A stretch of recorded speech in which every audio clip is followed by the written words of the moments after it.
assure the House that just like how somebody said it during the campaign, which never came, that we got it. I can assure you the 5 billion kwa Japia constituency, Mr. First Deputy Speaker, we got it. There was a time when people who never knew what running a government was came in this chamber and called people names with a lot of ambitions. Now, just like how in America they say, you ask for coffee, you got it, smell it. Alas, the government was given to them. Look at what happened. Butcheries became the order of the day. They didn't even know where to buy fertilizer. Alas, they didn't know how to run the government to the extent that they could not even know that a pharmacy is not anywhere you buy fertilizer. And they went there in search for fertilizer. They did not know that when organizations are put in place, they are there to save Malawians. Look what happened.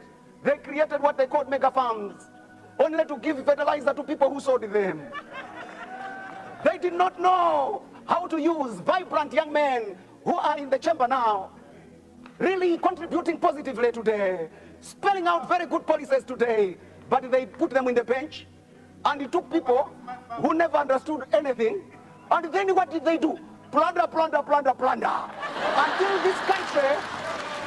this very country, Mr. Speaker, got on its knees. By the time His Excellency Professor Mutharika was getting into power, the economy was on its knees. And if it wasn't of the change of leadership, by now would have been finished. Our debt stress levels, Mr. Speaker, sir, by the time we were getting into government, was at 92% debt stress levels. 8 short of getting to default level. Data is there to back this up.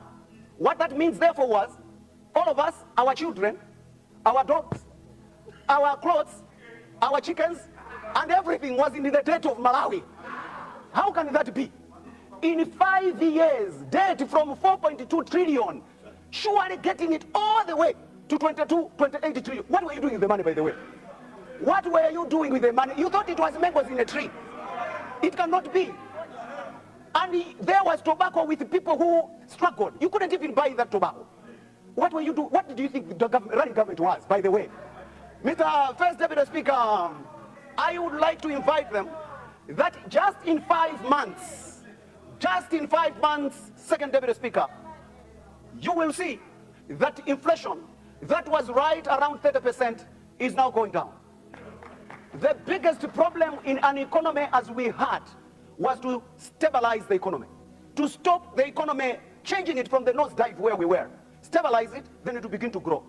But to expect that they're stopping it, if stopping it was easy, it is as good as saying, somebody who has just fainted here, you say, why have you fainted? And the person says, if you think fainting is easy, faint yourself. It is not easy. If you thought that running a government was easy, you have just seen. Mr. Speaker, it is not easy at all. 5 years, for 5 years, we were struggling in this country. But for 5 months, we got fuel reserves done, and that one were pinned. We now, people that are traveling, they can get a bit of it, not yet there, but there is hope. In this country, maize was going up to 100,000 kwacha, when people who were part of the running government were keeping way over 8,000 bags at their homes. And the philosophy they were running, Mr. First Deputy Speaker, they came here and said, we want to take care of the farmer. Food inflation is not about the producer. Food inflation, all inflation is about the consumer. 101 economics. You take care of the consumer, you take care of the other bit. We will now talk about the producer later. And that's the art of running the economy of a country like this one, whose inflation really hinges on food inflation. When we have been given the authority by our people to run the government, we have to do it with all our ability, our knowledge, and our might. The people that are now buying the maize at 30,000, they now have got disposable income. From the little hard work that they were doing, when the maize was getting to 100,000, and they were discussing that, wait, we will sell it 150,000 kwacha, forgetting about the responsibility and the oath of office that was taken. And later on, they say, why have you bought the maize in Zambia? When they know very well, forces of the game, demand and supply, simple and straightforward. Bring out your maize, we will buy it, they want it at 150. Guess what happened? A lady Tom Mangochi, an economist, did her calculations, checked with the president there, the president of the republic, saw merit in it, and what happened? An influx of maize came into the country. Now, those that were hiding the maize, they began carrying the maize even on their own head, running with it. We've got maize in Malawi. Are you sure that the professor needed to wait for you until this is sorted out? Today, Malawians are able to eat. It is a healthy nation. It is a nation that is able to feed itself that will be productive. I would like to thank the President, His Excellency Professor Peter Mutharika, for his wisdom, and that this country can see light again. Thank you. Thank you.